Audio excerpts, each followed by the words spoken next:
Hello' everyone, আমি আজি আহি আছোঁ বজাৰ কৰিবলৈ, মানে টাউনলৈ গৈ আছোঁ। আৰু এইফালে ৰ'দটো দেখিছেনে কিমান বেছি, ৰ'দটোৰ লগতে গৰমটো বহুত বেছি। এতিয়া আমি আহি পালোহি স্মাৰ্ট বজাৰ। মানে মই ইয়াত বজাৰ কৰি বহুত ভাল পাওঁ। ইয়াত মানে সকলোখিনি বস্তু এঠাইতে পোৱা যায় যে, সেইকাৰণে চব ঘূৰি ফুৰিবলগীয়া নহয়। আৰু ইয়াত দেখিছেনে একদম ফল মূলৰ পৰা ধৰি সকলো, মানে ঘৰৰ সকলো বস্তু ইয়াত পোৱা যায়, কাপোৰ কানিৰ পৰা ধৰি গোটেইখিনি। তো মোৰ যিখিনি লাগতিয়াল বস্তু আছিলে সেইখিনি মই কৰি লৈছোঁ বজাৰখিনি এফালৰ পৰা। আৰু ইয়াত কি হয়, মানে বস্তুখিনি দেখিলেহে মনত পৰে আৰু ঘৰত কি নাই, গতিকে ইয়াত মই ভালেই পাওঁ বজাৰ কৰি। ঘৰত যিখিনি ভাবি অহা যায় তাতকৈ বেছিহে কৰা যায়। তো এতিয়া আমি বজাৰ কৰি মেলি এতিয়া গৈছোঁ পুচকা খাবলৈ। এওঁ পুচকা খাই ভাল পায়, ময়ো ভাল পাওঁ। আৰু দেখিছেনে কিমান গৰম পৰিছে, মানুহে হ'লেও খাবলৈ এৰা নাই। আমিতো খাবলৈ আহিছোঁ বাৰু। আৰু যি কি নহওক এতিয়া আহিছোঁ মানে বিলাহী কিনিবলৈ। ঘৰত বিলাহী নাইকিয়া হৈ আছে। এওঁ ক'লে ৰাতিলৈ বইল চিকেন খাম বুলি।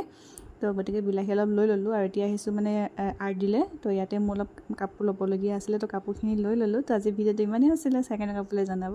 ধন্যবাদ।